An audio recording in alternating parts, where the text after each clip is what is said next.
एक ऐसा भयंकर समय आएगा कि सत्य तप धर्म ये लोप हो जाएंगे और पाप ही पाप पृथ्वी पर छा जाएगा। वो तो आजकल सर देख रहे हैं, 12 साल की नानी बन चुकी हैं, माँ बन चुकी हैं। तो कलयुग प्रत्यक्ष है, सुनने की आवश्यकता ही नहीं। बोले क्या खाता है, क्या हम कुछ नहीं खाते भैया, मैं तो शमशान में रहता है, जो फूकने आता है चावल लेके आता है वही बनाते हैं, वहीं पे खा लेते हैं, सोच। तो इसलिए देखो सन्यास बनना कोई खिलौना नहीं है और सन्यास को पालन करना बड़ा मुश्किल था। पहले मैं भी नहीं मानता था कि भगवान कहाँ होते हैं यार, ठीक है। फक्कड़ बनता था, फक्कड़ रहता था, अपना खाता था पीता था, मुर्दा आया फूका जलाया खाया पिया सो गया, उसी पे बना देना है। वो हंडी लेके आते हैं ना, उसी में बनाना है, वह खा के सो जाने के। बम्बे नहीं है, मैं कभी किसी के वो लंगर खाने नहीं जाऊंगा भंडारे में। अच्छा, कोई चाहे लाख रुपया दे दे, मैं नहीं जाता।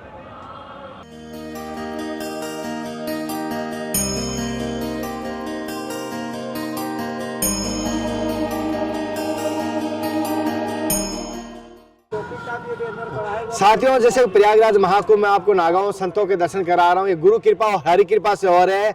जैसे अभी आप देख पा रहे हो, संत भगवान नागा बाबा यहाँ पर धुना ताप रहे हैं और यज्ञ हवन की सामग्री आपको देख पा रहे हो। जैसे आप यहाँ पर हवन सामग्री यानी हवन के महाराज जी नित्य कर्म कर रहे हैं और यहाँ पर जऊ भी बोया महाराज जी। हालांकि जैसे आप देख पा रहे हैं यहाँ पर जऊ और कलश भी है, जल कलश, और अखंड दीपक भी जल रहा है और श्री दत्तात्रेय भगवान के आपको दर्शन हो रहे हैं। जैसे आप देख पा रहे हो, वो महाराज जी एक ऊपर टीन और पन्नी तान के जैसे यहाँ पर कल्पवास के लिए यहाँ आए हैं महाराज जी। और गुरु आज्ञा ये किस परंपरा से है, ये बाकी मैं बारे में बताऊंगा। गुरुस्थान कहाँ है, इनका आश्रम, इनकी कुटिया कहाँ है, लेकिन सभी से कहता हूँ संतों के जब भी दर्शन करें समर्पण भाव से करें। तो जी पहले तो मेरी तरफ से समस्त भक्तों की तरफ से आपके चरणों में जय हो, जय हो। मतलब हमने सुना था संत की माला और भाला दोनों रखते हैं और एक हाथ में माला दूसरे में भाला। मैं तो तलवार भी रखते हैं, लेकिन वो देखते हैं ज़्यादा वो बेकार हो जाए तो नहीं रखो, ज़्यादा ले चलना औखा है ना। अच्छा गुरु जी, आपका स्थान कहाँ पर है? हमारा स्थान अभी मैं नया एक डेरा बना रहे हैं उड़ीसा में, संबलपुर डिस्ट्रिक्ट, शिव शक्ति गौशाला मठ। और आपकी तपस्या भूमि कौन सी थी जहाँ आपने हमने उधर हिमाचल में किया, हिमाचल में तपस्या की थी? अच्छा, स्थान उधर हिमाचल में है। अच्छा, बोले क्या खाता है, क्या हम कुछ नहीं खाते भैया, मैं तो शमशान में रहता है, जो फूकने आता है चावल लेके आता है वही बनाते हैं, वहीं पे खा लेते हैं, सोच। गुरु जी जैसे शमशान में विराजते हैं, जो शमशान में जो चावल जो होता है पिंड में, जो भी उनके देते हैं, लेके आते हैं ना लोग। हाँ, लेके आते हैं अर्थी के साथ में, तो वही चावल बना के खा पी के सो जाते थे। तो ऐसा नहीं लगा आपको भूत प्रेत का? कुछ नहीं है रे भाई, मन में भूत है ना, मन से बाहर निकाल दो, साला कोई भूत ही नहीं दिखेगा। क्या बात, मन कमजोर होए, कहता है देखो सबसे शरीर के अंदर में क्या चीज है, परमात्मा को पहचानना है ना।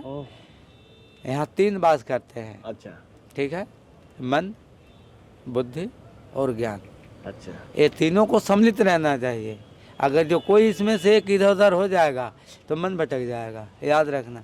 अच्छा, ये तीनों साथ साथ में है, तुमको कभी भटकने नहीं देगा, संचालन करता रहता है जी। एक होगा तभी दूसरा काम करेगा, एक होगा तभी दूसरा काम करेगा, ठीक है। और अगर जो दूसरा नहीं होगा तो तीसरा काम नहीं करेगा, सही है, ठीक है ना। देवता 3 है, देवी 3 है ना, लोक भी 3 है ना, 14 भुवन बना दिया है ना। लेकिन आदमी को अभी तक ये अंधकार में जी रहे हैं, अभी मतलब इनको ज्ञान हुआ नहीं, अंधकार में लोग जीते हैं, ये मेरा है, ये मेरा है, ये मेरा है, ठीक है ना। इसके बाद में आदमी को संतोष नहीं है। अच्छा, दया, धर्म, पुण्य और पाप उनको नहीं है। वो तो खाली बस ये देखते हैं कि बस जो मिले उसको ले लो, ठीक है ना। आए दया जब भी होगा कि मन विचलित ना हो, मन शांत हो। गुरुजी जैसे एक चीज आपने सही बात की है, मन कभी भरता नहीं है, एक पेट का कभी भरता नहीं, जीवन में मर जाएंगे, ये 2 चीज भरती नहीं है।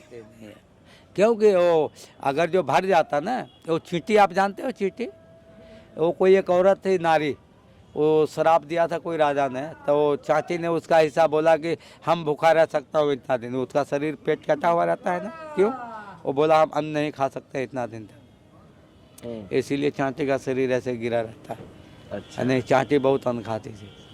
अच्छा, पहले बहुत खाती, अब क्योंकि उसको कोई देवी का वो अपने पे ले लिया ना कि तुम क्यों भूखा रहेगी, हम रह लेंगे। अच्छा, वो अपनी पेट बांध ली। अच्छा, और चांटी का पेट नहीं, पीछे वो गांठ गट्ठे दिया हुआ है। ठीक है। तो इस तरीका मनुष्य है। मनुष्य को तो घर में अपने परिवार के संग में ऐसे रहना चाहिए। ऐसे लड़ो झगड़ो, लड़ना झगड़ना कोई बुरी बात नहीं है, क्योंकि भोजन हजम करना है ना, हैं। लड़ोगे झगड़ो नहीं, काम धंधा करोगे नहीं तो हजम कैसे होगा। तो इसके लिए भैया लड़ो झगड़ो, लेकिन शाम को फिर सारे इकट्ठे हो जाओ ना। जब तुम 5 भाई नहीं सारे घर में सुध से रह सकते हो, तो तुम गांव पड़ोस को क्या संग में रखोगे। अच्छा, पहले हमको बताओ। कहते हैं अगर जो घर फूट गया तो गांव वाले लूट ले जाएंगे, ठीक है। और अगर जो गांव फूट गया तो सारे जवार वाले लूट ले जाएंगे। अच्छा। गुरुजी, जैसे आप बच्चापन से संत बने या गस्ती का पालन किया था? नहीं नहीं नहीं, मैं 1980 से बाबा बना। क्या उम्र थी उस समय? उस टाइम में भी 22 साल होगा। कि बच्चापन के संत है, बाल संत है। गुरुजी जैसे 20-21 साल में संत बन गए, क्या कारण हुआ? क्या शादी नहीं हुई थी या शादी करने की कोशिश नहीं की? नहीं यार, ऐसा दिमाग ऐसे घूमता रहता था। मैंने घर में कभी काम नहीं किया। क्या बात करें, कोई काम नहीं करते थे? और वो थोड़ा लफंदर पाना था, थोड़ा कर लेता था। लड़ाई झगड़ा ज़्यादा है ना, थोड़ा मैं वो जूड़ा कराटे वाले सीखता था ना, कुश्ती वुश्ती, तो खोपड़ी और चेंज रहता था। कुश्ती वाले थे? कुश्ती करते थे? कुश्ती, कबड्डी, चिक्की खूब खेले। खिंचा था नहीं, पाँचों कितने का हाथ उखाड़ दिया, कितने का पग खींच लिया। तो इसके चक्कर से मेरे घर में रोज़ 5 गाला कच्चे लोग। अच्छा, फिर पापा ने, मम्मी ने क्या बोला? वो बोले 5 होता कंजड़ा कितने आ गया। माँ ये भी जीने नहीं दूंगा किसी को। हमने कहा कोई बात नहीं, तुम अच्छे से जियो यार। और तो बाबा बनने का गुस्से में हुआ? नए मैंने पैंट शर्ट आती है ना अपने, क्या कहते हैं, जींस? नहीं वो नए हम लोग का पहले पैंट आते थे छोटे छोटे यार, वो क्या नेकर, बटन वाला। अच्छा, ठीक है। और हमला इस तरह घुमाने के लिए तो कैसे घुमाते गुरुजी? ऐसे घुमा दो, ऐसे घुमा दो, ऐसे निकाल के इधर से निकाल दो। ये जंजीरें लगा है, बगैर जंजीर वाले रखते हैं, लेकिन ये जंजीर कान में लगा के चलते हैं ना, इसलिए अच्छा। जंजीर लगे। बहुत चोखा है। धार भी बहुत किया गुरुजी। हाँ, तो और गाय से थोड़ी रखते हैं। अरे बाप रे बाप। हमारे तलवार में भी वो चोखा धार रहता है। अच्छा, हर एक चीज़ में चोखा धार रहेगा, खाली तिरछुल में नहीं होगा। तो इसलिए देखो, संन्यास बनना कोई खिलौना नहीं है, और संन्यास को पालन करना बड़ा मुश्किल था। भीख तो हर एक आदमी मांग लेता है, लेकिन संन्यास नहीं बन सकता। संन्यास नहीं ले। हम लोग को तो गुरुजी बोलते थे, भाई तो भूखा मर जाना कभी। जो जिसको भी आत्मा को विश्वास है, इसको बाक्सस में ठीक ही हो जाएगा, हिनासर ठीक ही हो जाएगा। जो का जो प्रयागराज की भूमि है, हाथ नहीं उठाएंगे? ना, मांग नहीं सकते। कभी ऐसा हुआ कि भूखा सोना पड़ा घास फूस खा के? नहीं, ऐसा कभी नहीं होता। ऐसे कभी नर्मदा का परिक्रमा किया तो कभी तो घास पत्ते भी नहीं मिलते वहाँ नर्मदा में। तो अब तो रोड बना दिए, पहले कोई रोड रात नहीं था। पहले बड़ी मुश्किल था नर्मदा खंड में। परिक्रमा किया मैंने 3 साल 3 महीना 13 दिन।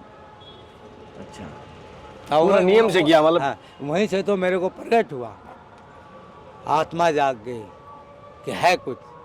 पहले मैं भी नहीं मानता था कि भगवान कहाँ होते हैं यार, ठीक है।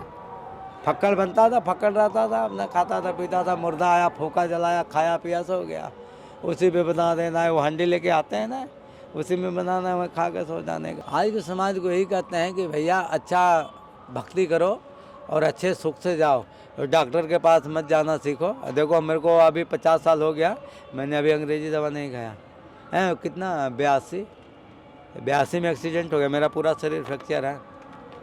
अच्छा, ठीक है, लेकिन उसका कृपा है, एकदम बिल्कुल कंप्लीट हूँ। रात को पट्टा बांध के अभी भी सोता हूँ।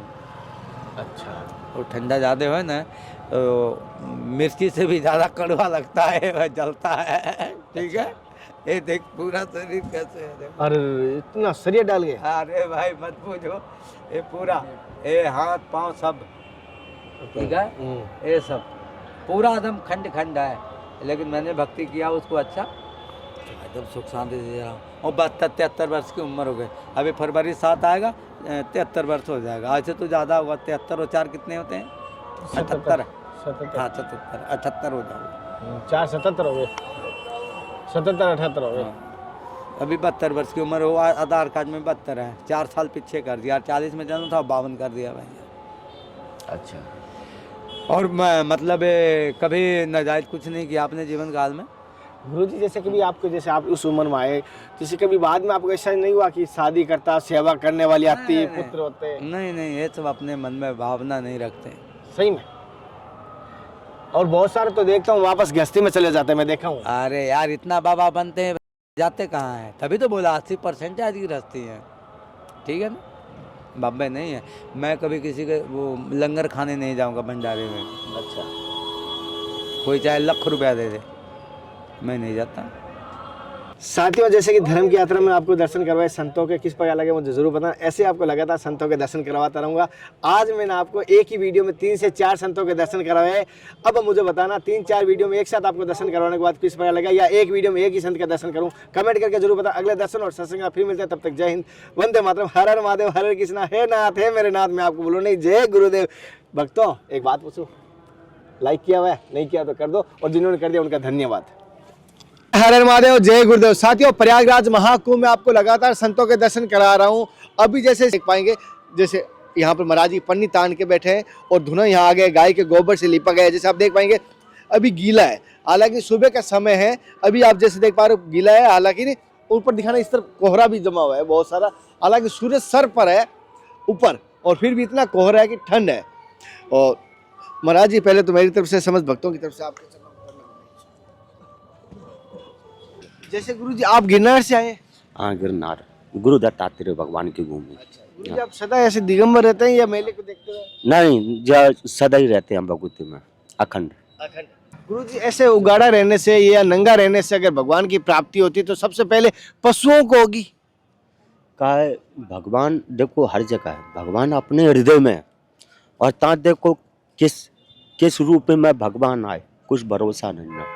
अच्छा। हाँ, का जो प्रयागराज में जो भगवान की भूमि है, का जो भगवान साक्षात इसी में है। हाँ, इसी के अंदर का, इसी के अंदर डालो सारे कुछ स्वाहा, इसी के अंदर कुछ भी डालो सब स्वाहा। इसी के देवी देवता इसी के अंदर साक्षात है। तो इसी साक्षात देवता क्या क्या समस्या हल कर सकते हैं समाज की, ये बताओ थोड़ा सा। ये जो सारे संकट सारे दूर होंगे, धुनी से सारे कुछ हो जाएंगे। आप कर देते हो? हाँ, सब कुछ हो जाएंगे, जो का गुरु कृपा से सारे कुछ हो जाएंगे, इसी में सारे कुछ है। हाँ, का विश्वास होना चाहिए, क्यों, जो भी महाकाल की धुनी है। हाँ, गुरुजी कहना है इस धुने पर जो भी संकट है वो भस्म हो जाएंगे, यहाँ पर सारे संकट दूर हो जाएंगे। हाँ, सारे दूर होते हैं धुनी से। कहाँ जो साक्षी जो देवता है, कहना और कथनी एक है या अलग अलग हो जाएगी गुरुजी? जो का है, जो कितना जो दुख दालू दूर है, इसको जो विश्वास है, और जिसने जो विश्वास कर लिया, मेरा जो दर्द ठीक हो जाए, जो जिसको भी आत्मा को विश्वास है, इसको बाक्सस में ठीक ही हो जाएगा, ना से ठीक ही हो जाएगा। जो का जो प्रयागराज की भूमि है। हाँ, गुरुजी का कहना है अगर कोई भी किसी का दर्द है तो यहाँ से अगर विश्वास के साथ है तो ठीक होके ही जाएगा। ठीक ही हो जाएगा।